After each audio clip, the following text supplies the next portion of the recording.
بسم اللہ الرحمن الرحیم۔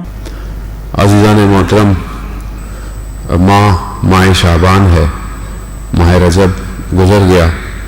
بہرحال جتنی ہم سے توفیق ہو سکی ہم نے اس میں اپنے اعمال کو بہتر انجام دیا۔ انشاءاللہ آپ سب کے اعمال خداوند بارگاہ کی اس میں قبول ہوں، اور اس مہینے کو بھی اسی انداز سے گزاریں جس طرح ہم نے رجب میں کوشش کی ہے۔ ماہ رجب اللہ کا مہینہ، ماہ شعبان رسول خدا کا مہینہ ہے، اور اس مہینے میں جو سب سے زیادہ عمل کیا جائے وہ ہے صلوات بر محمد و آل محمد، اللہم صل علی محمد و آل محمد۔ اب جتنا آپ زیادہ صلوات بھیج سکتے ہیں اس مہینے میں بھیجیں، تاکید ہے۔ استغفار وہی استغفر اللہ وسائل التوبہ، اور اس کے علاوہ بھی ایک استغفار ہے، ماہ شعبان کے اعمال ہیں۔ برا نہیں ہے ہر مہینے کے شروع میں اگر انسان اس مہینے کے اعمال دیکھ لے ایک دفعہ، کیونکہ ہو سکتا ہے کوئی انسان کرنے کی توفیق ہو۔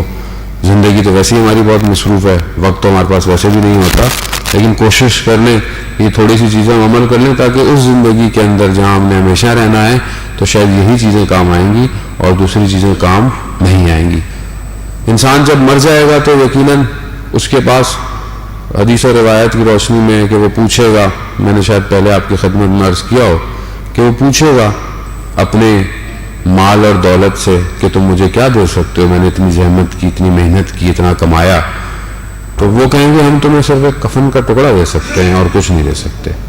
انسان اپنی اولاد، بیوی، بچے سب جس کے لیے کہ میں نے تمہارے لیے یہ کیا وہ کیا سب کیا، تم میرے لیے کیا کر سکتے ہو؟ تو بولیں گے ہم آپ کو صرف دفنا سکتے ہیں اور پھر ہم واپس آ جائیں گے۔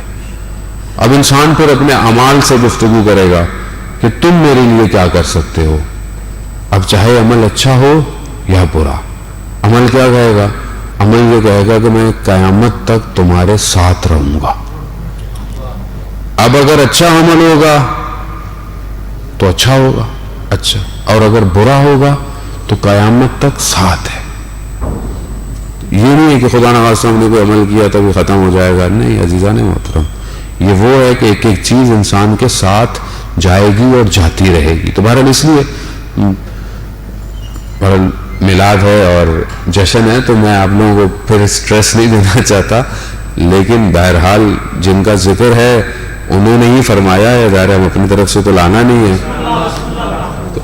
ماہ شعبان کے اعمال کے اندر کچھ چیزیں اور ہیں کہ کوشش کریں کہ ایک صلوات ہے جو روز پڑھا جاتا ہے، تھوڑا سا بڑا ہے لیکن اگر روز دن میں آپ کسی بھی ٹائم پر، بہتر ہے ظہر کے ٹائم پر پڑھ لیں تو وہ بہت بہتر ہے۔ صلوات شعبانیہ اسے کہتے ہیں، تھوڑا سا بڑا ہے اس کو پڑھیں۔ اور ایک مناجات شعبانیہ ہے کہ جو سر آئمہ نے اس کی تاکید کی ہے کہ انشاءاللہ اگر آج فرصت ہوئی نہیں تو کل، ابھی 2 دن اور ہیں، تو اس میں کچھ اس کے فراز آپ کی خدمت میں بیان کریں گے۔ مناجات بہت ضروری ہے عزیزان محترم۔ انسان جو ہے وہ روز اتنا شور شرابے میں زندگی میں گزرتا ہے کہ اسے فرصت نہیں ملتی ہے کہ وہ کب اپنے رب سے مخاطب ہو۔ مناجات، دعا، نتبہ، تینوں میں تھوڑا تھوڑا فرق ہے۔ دعا یعنی جب ہم دعا کرتے ہیں پروردگار کی بارگاہ میں، نماز کے بعد ہے، اس کے بعد ہے۔ نتبہ یعنی چیخ پکار کر اپنے رب سے مانگنا، یعنی آپ کوئی چیز کا مطالبہ کر رہے ہیں، جسے ہم دعائے نتبہ کہ انشاءاللہ ہمیں توفیق ہوتی ہوگی جمعے کے دن پڑھنے کی، اور نہیں ہوتی ہے تو صلوات بھیجیں تاکہ ہمیں توفیق ہو سکے۔ اللہم صل علی محمد آل محمد وعجل فرجہم۔ تو نتبہ ہے جو ہم دعا میں، اس میں ہم یہ کہتے بھی ہیں امام زمانہ کے لیے کہ کہاں ہے وہ جو زمین اور آسمان کے متصل ہونے کا سبب ہے، کہاں ہے وہ جو کربلا کا بدلہ لے گا، کہاں ہے وہ، کہاں ہے وہ۔ یہ ہمارا نتبہ ہے بیسکلی کہ ہم گڑ گڑا رہے ہیں کہ کدھر ہے وہ۔ مناجات تیسری قسم ہے۔ مناجات کہتے ہیں سرگوشی کو، آہستہ بولنے کو۔ مناجات جتنی بھی ہیں وہ یہی ہے کہ انسان شب میں، خلوت میں، تاریکی میں اپنے پروردگار سے گفتگو کرے آہستہ آہستہ۔ بہرحال سرور انبیاء رسول خدا حضرت محمد مصطفیٰ صلی اللہ علیہ وآلہ وسلم صلی اللہ علیہ وسلم. خود ایک حدیث ہے، وہ فرماتے ہیں کہ جب بندہ رات کی تاریکی کے اندر بیٹھا ہوتا ہے اور اپنے پروردگار سے گفتگو کرتا ہے تو خدا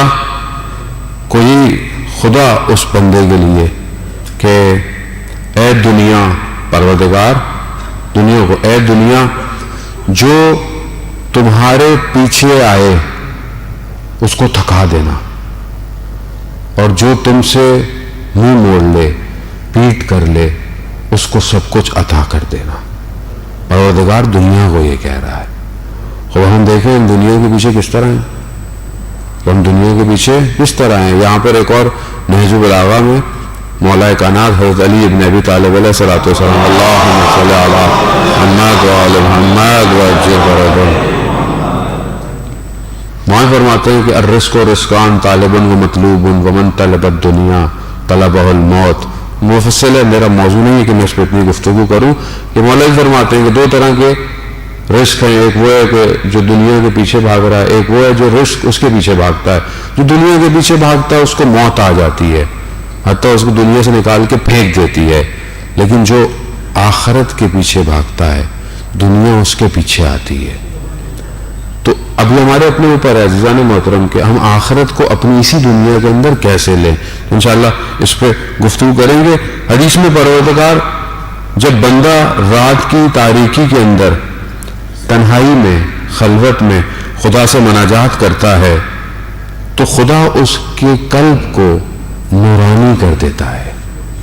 یعنی انسان جب رات کی تنہائی میں خلوت میں خدا کی بات کرتا ہے تو خدا ہوگا.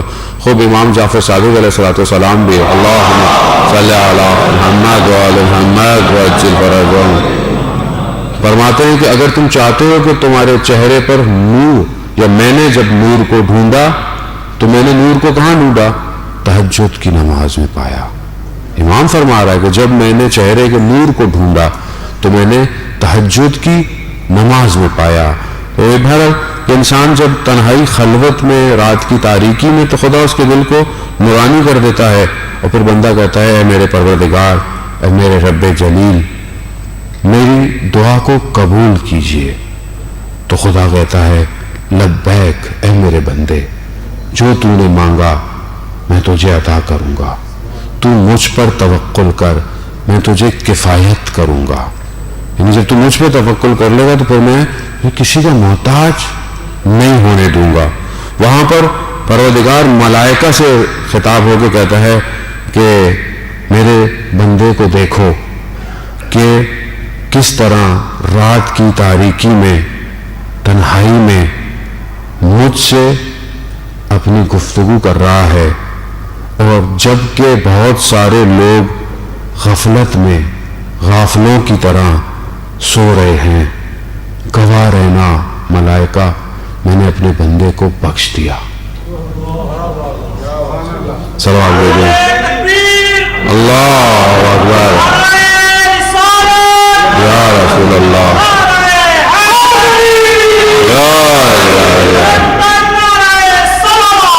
اللہم صلی علی محمد وعلی محمد. عزیزان محترم، ذکر اس بندے کا ہے کہ جس نے اپنا سب کچھ خدا کی بارگاہ میں دے دیا. قرآن کی جو آیتوں کی تلاوت کی، آپ جانتے ہیں سورہ فجر کی جو آیات ہے کہ اے اطمینان پانے والے نفس، میں تجھ سے راضی، تو مجھ سے راضی. یعنی ایک تو یہ نہیں کہ ہم راضی ہوں، ہم تو کبھی راضی نہیں ہوتے اللہ سے، ہمیں تو سب کچھ بھی مل جائے تو بھی ہم راضی نہیں ہیں. یہ تو اللہ ہم سے راضی ہو جائے، اور ہم اپنی پوری کوشش کرتے ہیں زندگی میں کہ خدا راضی ہو جائے. بس ہمارے اعمال نہیں ہیں ویسے، لیکن میں اپنی بات کر رہا ہوں، خدا نہ خواستہ آپ کو نہیں کہہ رہا کہ اعمال میرے ویسے نہیں ہیں، لیکن میں چاہتا ہوں کہ خدا مجھ سے راضی ہو جائے. لیکن میں اپنی زندگی میں خدا سے راضی نہیں ہوں. جبکہ میں قرآن کی آیتیں پڑھتا ہوں، اس امام کو ہی مانتا ہوں کہ جس کے لیے پروردگار راضیتم مرضیہ، تو ہم سے راضی، ہم تجھ سے راضی. یعنی اس حد تک، اس مقام تک بندہ آ جائے کہ پروردگار خود یہ کہے کہ میں تجھ سے راضی. اب یہ آیتیں ظاہر ہے اور کسی کے لیے نہیں سوائے امام حسین علیہ السلام کے لیے. اللہم صلی علی محمد وعلی محمد. خب ایام ولادت پر اور امام کی زندگی پر، امام کی سیرت پر گفتگو کے بہت سارے زاویے ہیں جو کیے جا سکتے ہیں، لیکن بہرحال ہمیں اتنے مواقع نہیں ملتے کہ ہم اس مقاصد کو بیان کریں، تو بہرحال ہم ان کی طرف زیادہ توجہ دیں گے. بہت سارے تاریخی واقعات آپ پہلے سے سن چکے ہیں، میں بہت زیادہ تکرار بھی نہیں کروں گا کہ خود امام کی ولادت 3 شعبان کو، متفقہ کو اس میں کسی اور بعض ائمہ کی ولادت پہ یا شہادت پہ ہیں تاریخیں، لیکن شعبان کے مہینے میں امام کی ولادت پہ کوئی اختلاف بھی نہیں پایا جاتا. اور جس مہینے میں پروردگار نے اپنے اس بندے کو پیدا کیا، اس مہینے میں پروردگار نے کسی کی بھی شہادت کو نہیں رکھا. یعنی کہ جب، یہی تو عجیب ہے کہ جو کچھ خدا کی خدائی تھی وہ سب حسین کو دے دی پروردگار نے. کہ پروردگار کیوں؟ کیونکہ عمل سے امام نے کر کے دکھایا. اس میں باتیں نہیں ہیں، آپ کے سامنے ساری چیزیں موجود ہیں. امام کی جب ولادت ہوتی ہے، آپ نے واقعہ تفصیل سے سنا ہوگا کہ جب امام کو رسول خدا کے ہاتھ دیا جاتا ہے تو رسول خدا گریہ کر رہے ہیں. وہ اب یہ عجیب سے کہ انسان خوش ہونا چاہیے، ولادت ہے، خوش ہونا چاہیے، لیکن گریہ کر رہے ہیں. خوب گریہ کی توصیل حضرت جبرائیل آئے اور سب کچھ بتایا، اور وہ سب کچھ ہے کہ آگے کربلا کا واقعہ اور یہ سب ہے. لیکن امام حسین علیہ السلام کے لیے جو گریہ ہے یہ بہت مہم ہے. بڑا میں یہیں سے گفتگو کو آگے کی طرف بڑھاؤں کہ رسول خدا کا گریہ امام حسین کے لیے پہلا گریہ ہے. پہلا عزادار امام حسین کا رسول ہے، وہ جو کہ سرور کائنات ہے، محبوب خدا ہے، ان خلقت عالم کے لیے مقصد ہے پروردگار کا، وہ پہلا عزادار ہے.